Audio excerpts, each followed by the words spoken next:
मैं डॉक्टर शरीफ प्रेपअप एकेडमी में आपका स्वागत करता हूं। आज भारतीय राज्य व्यवस्था एवं संविधान की इस टेस्ट सीरीज़ की दूसरी क्लास है। भारतीय राज्य व्यवस्था एवं संविधान का पहला टॉपिक यानी भारत का संवैधानिक विकास से इस टेस्ट सीरीज़ को शुरू किया है। अगर आपने इस टेस्ट सीरीज़ की पहली क्लास नहीं देखी है तो आप पहले इसकी पहली टेस्ट सीरीज़ की क्लास देख लें ताकि आपके कुछ बेसिक कॉन्सेप्ट और क्लियर हो जाए। क्योंकि आप स्क्रीन पर देख रहे हैं कि ये 9वां सवाल है। 8 सवाल पहले मैंने पहली क्लास में कवर कर लिए हैं, जिसमें मैंने कई इम्पोर्टेंट अधिनियम पर भी चर्चा की है। तो चलिए अब जल्दी से आज की क्लास शुरू करते हैं। भारत के संवैधानिक विकास की टेस्ट सीरीज़ का ये 9वां सवाल है। आइए शुरू करते हैं। भारत की संघात्मक व्यवस्था निम्नलिखित में से किस देश से ली गई है? A Canada, B United Kingdom, ये सी है और ये डी है। सी संयुक्त राज्य अमेरिका और डी आयरलैंड। आप जल्दी से कमेंट बॉक्स में आंसर दे दिया करें जैसे ही सवाल स्क्रीन पर आया करें। तो इसका आंसर होगा ए कनाडा। अगर इसका एक्सप्लेनेशन देखेंगे तो भारत की संघात्मक व्यवस्था कनाडा के संविधान से ली गई है और भारत में अवशिष्ट शक्तियों पर केंद्र की संसद कानून बना सकती है और संविधान में इन शक्तियों के बारे में जो बयान किया गया है, बताया गया है, वो संविधान का अनुच्छेद 248 है। यानी 248 के तहत संसद अवशिष्ट शक्तियों पर कानून बना सकती है। नेक्स्ट सवाल। भारतीय संसदीय प्रणाली ब्रिटिश संसदीय प्रणाली से इस विषय में भिन्न है कि भारत में वास्तविक और नाममात्र दोनों प्रकार की कार्यपालिका है। उनमें ग्राम सामूहिक उत्तरदायित्व की व्यवस्था है, द्विसदनीय विधायिका है, न्यायिक पुनर्विलोकन की व्यवस्था है। आंसर इसका कमेंट बॉक्स में जल्दी से लिखिए। तो इसका आंसर होगा, देखते हैं, वास्तविक और नाममात्र दोनों प्रकार की कार्यपालिका ये दोनों जगह पर है। ग्राम सामूहिक उत्तरदायित्व की व्यवस्था ये भी दोनों जगह पर है और द्विसदनीय विधायिका ये भी दोनों जगह पर है। लेकिन न्यायिक पुनर्विलोकन की व्यवस्था ये सिर्फ और सिर्फ भारत में है, ब्रिटिश में नहीं है। ब्रिटिश में लिखित संविधान ही नहीं है। ब्रिटिश संसदीय प्रणाली में संसद सबसे ऊपर है, लेकिन भारत में ऐसा नहीं है। भारत में सबसे ऊपर क्या है? संविधान है। तो ब्रिटिश संसदीय प्रणाली में संसद सबसे ऊपर है, अर्थात ब्रिटिश में कोई लिखित संविधान नहीं है। तो लिखित संविधान नहीं है जिस तरीके से हम भारत में देखते हैं कि भारत की एक संविधान की कॉपी मार्केट में भी मिल जाती है, सारे कानून सारे नियम उसमें लिखे हुए हैं। ब्रिटिश में ऐसा नहीं है। लेकिन ऐसा भी नहीं है कि वहाँ कोई कानून नहीं है, वहाँ पर लिखे हुए, लेकिन एक दस्तावेज़ के तौर पर लिखा हुआ है, उसको बाइंड अप नहीं किया हुआ, किताब की शक्ल नहीं है और वो पब्लिकली नहीं है।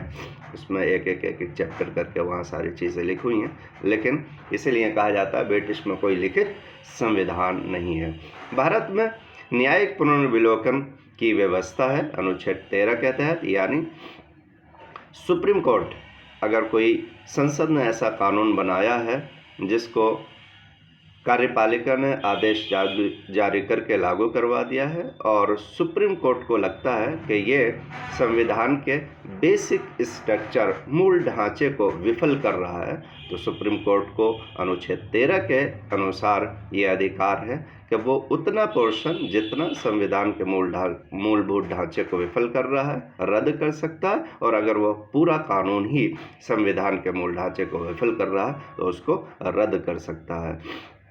खुद सुप्रीम कोर्ट के पास ये पावर है जो न्यायिक पुनर्विलोकन, और न्यायिक पुनर्विलोकन के आधार पर संविधान का एक और अनुच्छेद है, अनुच्छेद 137।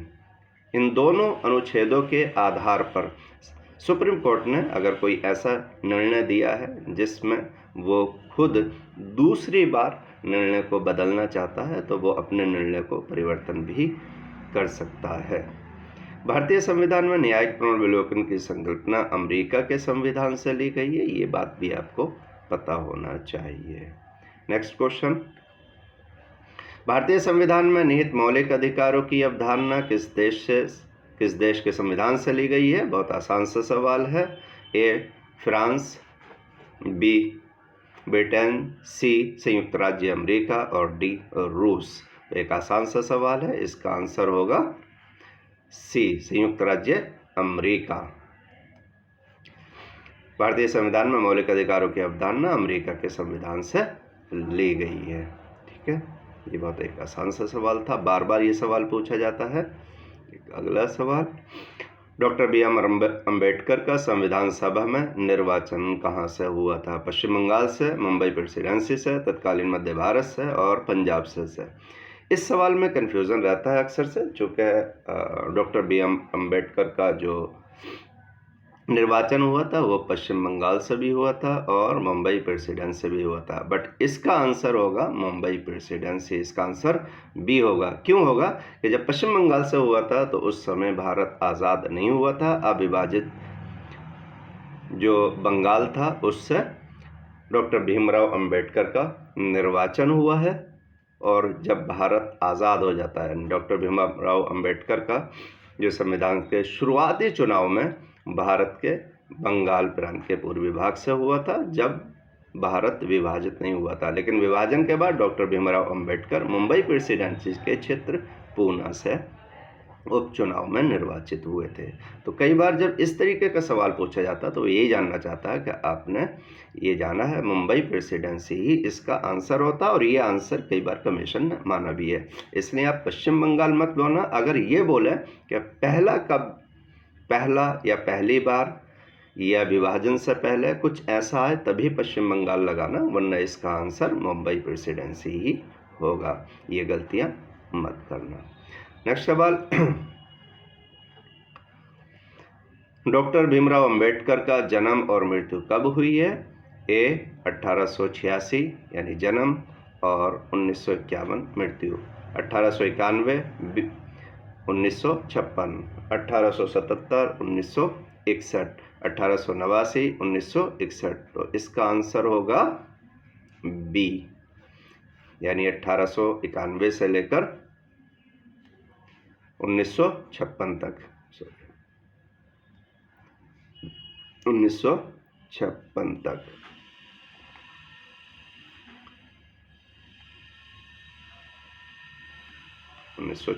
डॉक्टर भीमराव अंबेडकर जन्म 14 अप्रैल 1991 में महू और मृत्यु 6 दिसंबर 1956 को दिल्ली में हुई थी। ठीक है, इस तरीके से भी सवाल बहुत पूछ लेता है। निम्नलिखित में से कौन अगस्त 1946 में गठित प्रथम अंतरिम सरकार का सदस्य नहीं था? तो बात की गई है प्रथम अंतरिम सरकार का सदस्य नहीं था। सी राजगोपालाचारी, डॉक्टर राजेंद्र प्रसाद, डॉक्टर एस राधाकृष्णन, जगजीवन राम। तो इसका आंसर होगा सी राजगोपालाचारी ये भी थे, डॉक्टर राजेंद्र प्रसाद भी थे, जगजीवन राम भी थे और डॉक्टर एस राधाकृष्णन ये नहीं थे। तो इसका आंसर होगा सी। देखिए, कैबिनेट मिशन योजना के तहत अंतरिम सरकार का गठन हुआ। तो पहली बात आपको ये याद रखना कि अंतरिम सरकार का गठन किस योजना के तहत हुआ? तो कैबिनेट मिशन योजना के तहत हुआ। कब होता है? 24 अगस्त 1946 में होता है। डॉक्टर एस राधाकृष्णन अंतरिम सरकार के सदस्य नहीं हैं। डॉक्टर एस राधाकृष्णन अंतरिम सरकार के सदस्य नहीं हैं, बल्कि वो भारत के पहले उपराष्ट्रपति चुने गए थे। अंतरिम सरकार में जवाहरलाल नेहरू और सरदार वल्लभ भाई पटेल आदि भी शामिल थे, और ये दोनों नाम बहुत अहम हैं, इसलिए मैंने एक्सप्लेनेशन में इन दोनों नामों को भी डाल दिया। ये आपको याद रखना है। ठीक है, नेक्स्ट क्वेश्चन है, भारत की संविधान सभा का प्रथम अधिवेशन कब हुआ? बार बार ये सवाल पूछा जाता है। 10 जून 1946 को, 9 दिसंबर 1946, 19 नवंबर 1947, 30 जून। तो ये बहुत आसान सा सवाल है, बार बार पूछा जाता है। इसका आंसर बी है 9 दिसंबर 1946 को, और आप लोगों को इसका पता भी होगा। इसके जो अध्यक्ष चुने गए थे वह अस्थायी अध्यक्ष चुने गए थे। भारतीय संविधान सभा की पहली बैठक 9 दिसंबर 1946 को होती है, और इस बैठक के अस्थायी अध्यक्ष जो चुना गया था वो डॉक्टर सच्चिदानंद सिन्हा को बनाया गया था। इसमें ख़ास बात यह है कि मुस्लिम लीग शामिल नहीं हुई थी। और इसकी दूसरी बैठक 11 दिसंबर 1946 को संविधान सभा ने डॉक्टर राजेंद्र प्रसाद को निर्विरोध स्थायी अध्यक्ष नियुक्त किया था, निर्वाचित किया था। तो दूसरी बैठक कब होती है? 11 दिसंबर को होती है, और इसमें जो अध्यक्ष निर्विरोध चुना जाता है, निर्वाचित किया जाता है, वो डॉक्टर राजेंद्र प्रसाद को था। मुस्लिम लीग भी शामिल नहीं थी, ये बात याद रखना है। और ये जो पहले डॉक्टर सच्चिदानंद है ये अस्थायी, परमानेंट नहीं है, अस्थायी इसके सदस्य अध्यक्ष नियुक्त किए गए थे। ठीक है, नेक्स्ट सवाल। संविधान सभा के समक्ष संविधान की प्रस्तावना किसने पेश की? A Jawaharlal Nehru, B doctor B R. Ambedkar, C B N. Rao और डी महात्मा गांधी। संविधान सभा के समक्ष संविधान की प्रस्तावना किसने पेश की? तो इसका आंसर होगा ए जवाहरलाल नेहरू, जवाहरलाल नेहरू। संविधान सभा की तीसरी बैठक 13 दिसंबर, हमने अभी पीछे पढ़ा था कि पहली बैठक 9 दिसंबर, दूसरी बैठक 11 दिसंबर और तीसरी बैठक 1946 को 13 दिसंबर को हुई थी। इस दिन जवाहरलाल नेहरू ने संविधान सभा के सामने एक प्रस्तावना या उद्देशिका पेश की थी। इस प्रस्तावना को संविधान सभा ने 22 जनवरी 1947 को स्वीकार कर लिया। तो देखो 13 दिसंबर को ये पेश की गई है और स्वीकार कब किया जा रहा है? 22 जनवरी 1947 में। ठीक है, अगला सवाल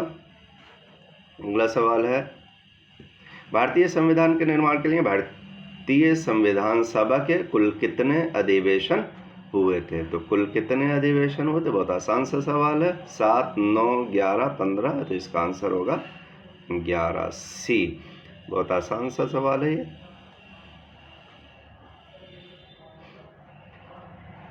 भारतीय संविधान के निर्माण में संविधान सभा के कुल 11 अधिवेशन हुए थे। 2 वर्ष 11 में 18 दिन लगे थे और 64 लाख रुपया इस पर खर्च हुआ था। ठीक है, अगला सवाल, संविधान सभा में सदस्यों का निर्वाचन कैसे हुआ था? ये बहुत अहम सवाल है। ए प्रत्यक्ष रूप से जनता द्वारा, बी भारतीय राष्ट्रीय कांग्रेस के नामांकन द्वारा, सी भारतीय राज्यों के शासकों के नामांकन द्वारा, भारतीय राज्यों के शासकों के नामांकन द्वारा, और डी है प्रांतीय विधानसभा के सदस्यों द्वारा। तो इसका आंसर होगा डी, प्रांतीय विधानसभा के सदस्यों के द्वारा। यह समझना होगा, भारतीय संविधान सभा के सदस्यों का निर्वाचन प्रांतीय विधानसभा के सदस्यों द्वारा अप्रत्यक्ष निर्वाचन पद्धति के आधार पर हुआ था, और 10 लाख की जनसंख्या पर एक प्रतिनिधि संविधान सभा के लिए चुना गया था। ठीक है, अगला सवाल है,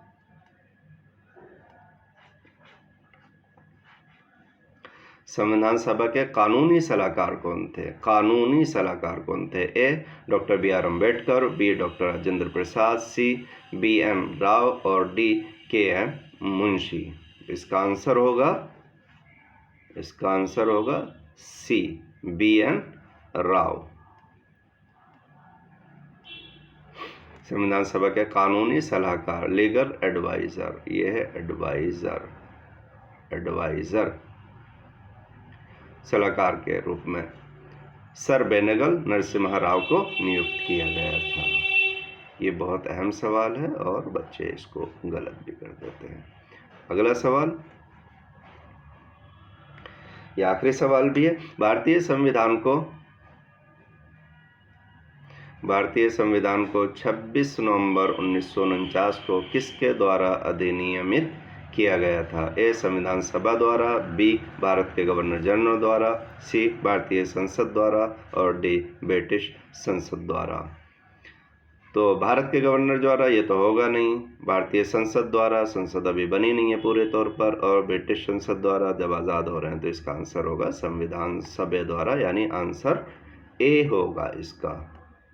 ठीक है, देखो भारतीय संविधान को संविधान सभा के सदस्यों द्वारा 26 नवंबर 1949 को अंगीकृत या अधिनियमित और आत्मर्पित, सॉरी ये गलत हो गया, आत्मर्पित ऐसे लिखा जाएगा,